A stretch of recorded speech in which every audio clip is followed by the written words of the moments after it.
Hi, I'm astrologer Penny Dix and welcome to yet another AstroBite. Now, if you caught my live stream on Sunday night, you will know that there's not much happening in the way of tremendously challenging or positive aspects this week.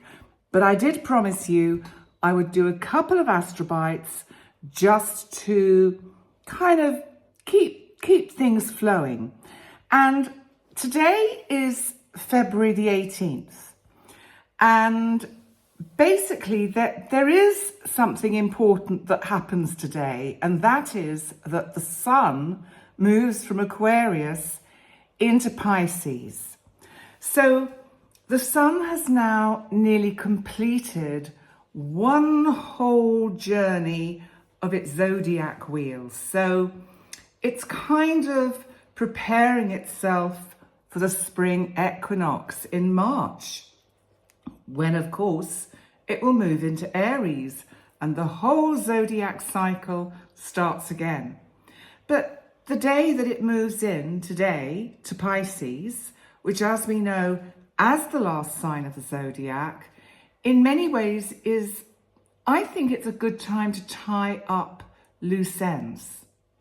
But because Mercury is also in Pisces, which it most probably is always going to be because it's never far from the sun, when Mercury is in Pisces, it can bring in an element of lack of clarity, of just not really seeing things particularly clearly, of feeling that in some ways things are dissolving, draining away.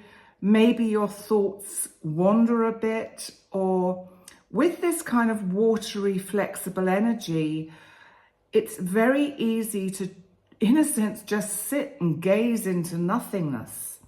And I think what's quite important with this energy is to constantly pull ourselves back out of it and think, right, let me see, where am I? What am I trying to do? What do I want to initiate? What do I want to get going? Because just because the astrological energy is not in any way particularly kind of supporting that, it doesn't mean we can't be proactive.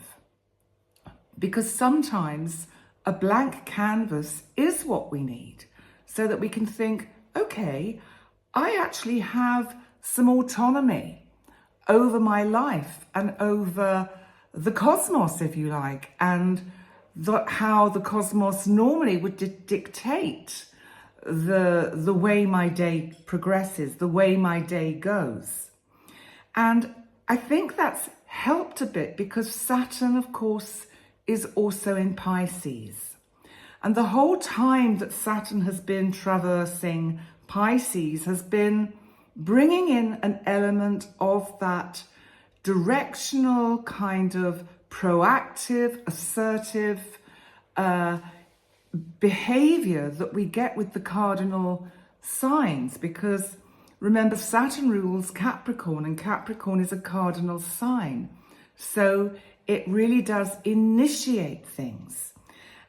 And Saturn is giving us a chance, whilst it's in Pisces, to slow down, collect our thoughts. So think a little bit maybe today and for the next few weeks whilst the sun is in Pisces, think about, what do I need to actually let go of? What do I need to allow the Piscean oceans of emotions to wash away? Is there a sense of emotions that you have been holding on to that you've not been able to let go of? Is it a time to grieve for the past, for things that are lost, for things that will never be the same again? The energy that we've been going through over the last, couple of years, I think has seen all of us experiencing a lot of endings in our lives, a lot of significant changes with regard to kind of personal relationships, personal friendships. So maybe we can use this time of the sun in Pisces to just take a bit of time out and think about what is gone, what has been washed away, what has been taken down the flow of the river of our particular journey, and let it go. So I think Pisces is very much a time for letting go to allow the new to come in, which we get with the spring equinox, when the sun moves into Aries and we get this wonderful sense of new beginnings, of rebirth, of new birth. You know, Neptune at the moment, and I'm going to do a separate astrobite about this, but Neptune is basically nearly exactly conjunct the North Node.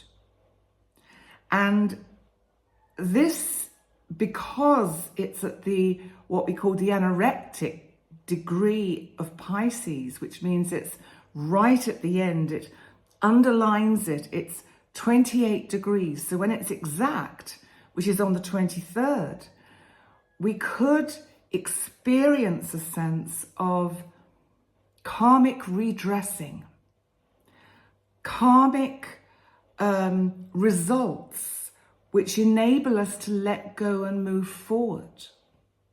They may be disguised in the kind of numinosity and nebulousness of Neptune, the lack of clarity that we can get with a planet like Neptune, the lack of being able to see exactly what this is all about and what will fill the space that the water has drained out of.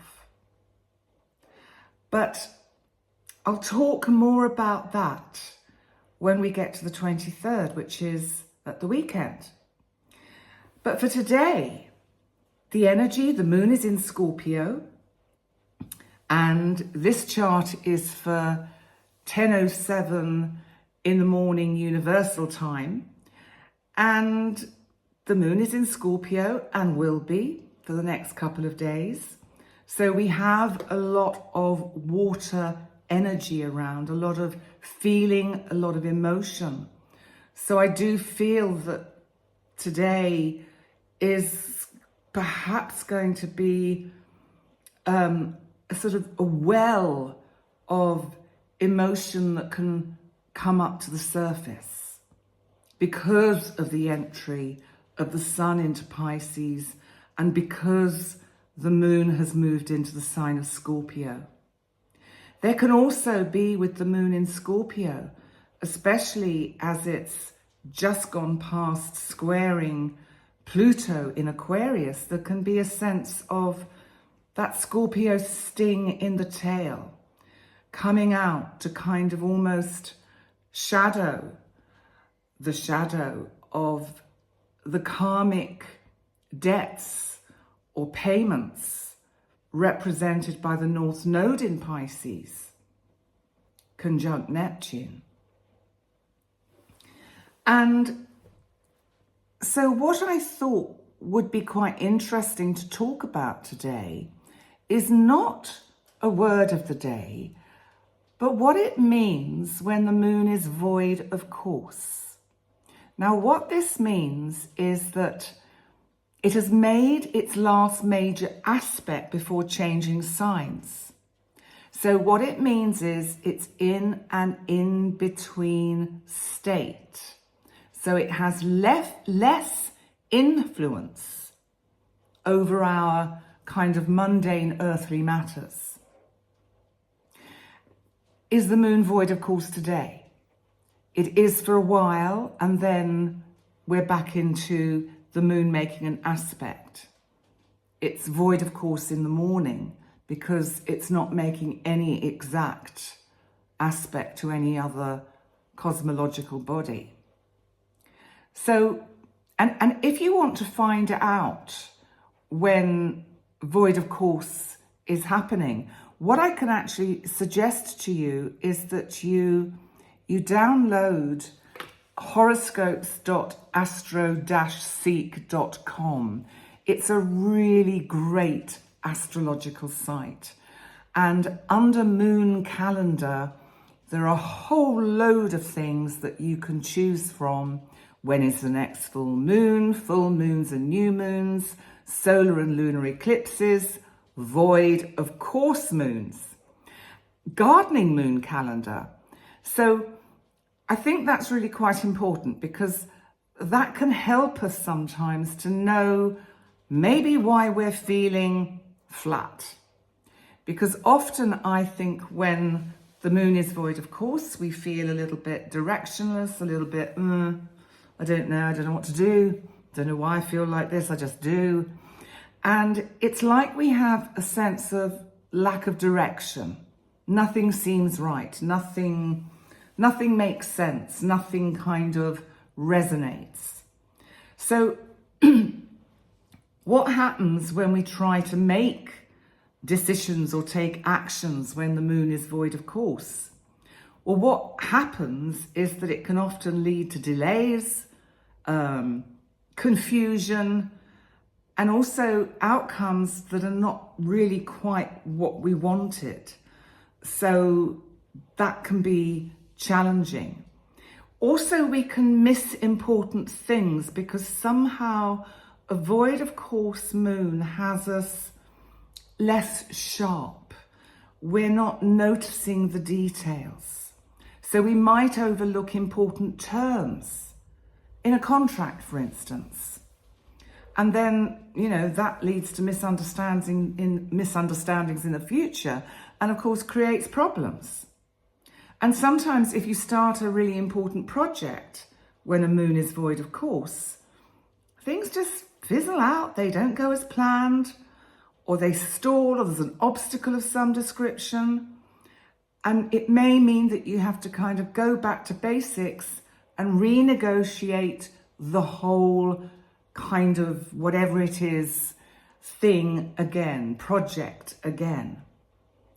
So are there any exceptions with a void of course moon? Well,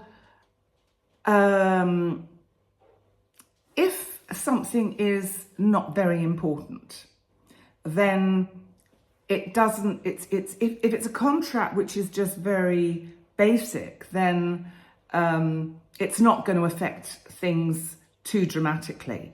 But it still may mean that you have to go back and tweak it, change it.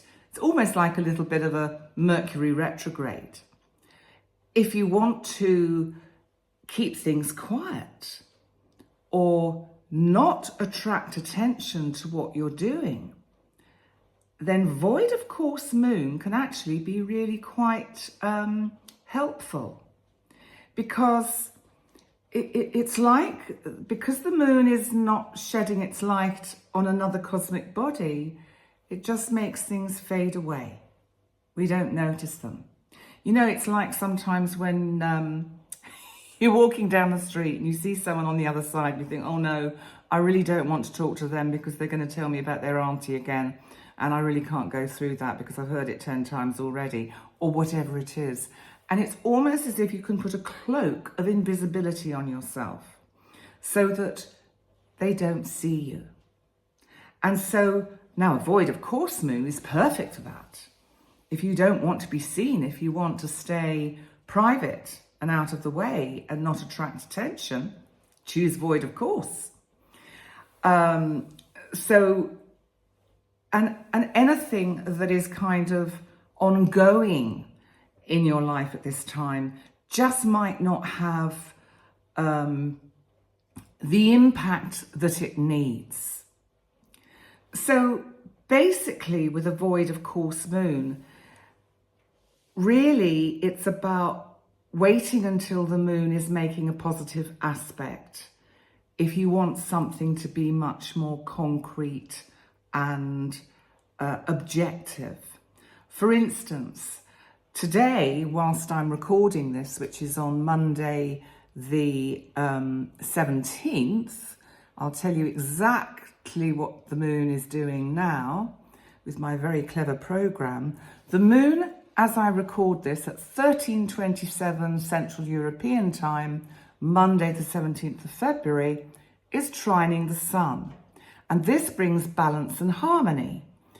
It can change awareness in relationships, and that can happen naturally and quite speedily. And it's a good time today with this aspect, which is only going to last a few hours, but it's a good time to make agreements and decisions. So you see, Monday today, the day I'm recording this, is not a bad day, but I wanted to tell you how to cope with a day that isn't so good, because I think that way it's just much more helpful. So, because the best times are usually a waxing moon. So that means the best times to initiate things are when the moon is moving from new to full. Especially if the moon is in kind of like materialistic, earthy, productive signs like Taurus, Virgo, or Capricorn. Great time to kind of start something new. So today, when I'm recording this, I predict that this astrobite will go down quite well, because I'm doing it when the energy is really helpful. If I was recording this on a void of course moon, it might fall a bit flat, because I might be a little bit flat.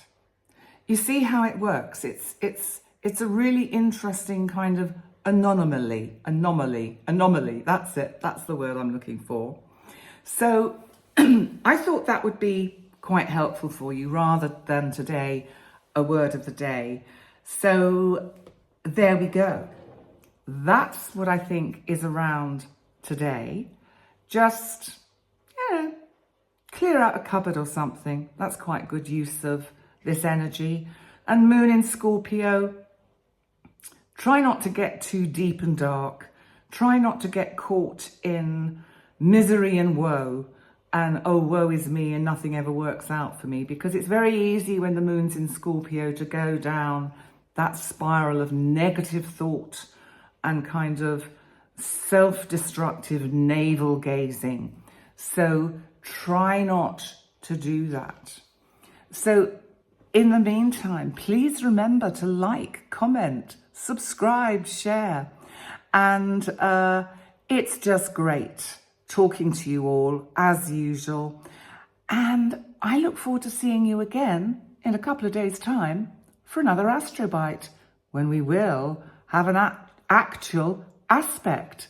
So thanks a lot for joining me, and I will see you very soon. Bye for now.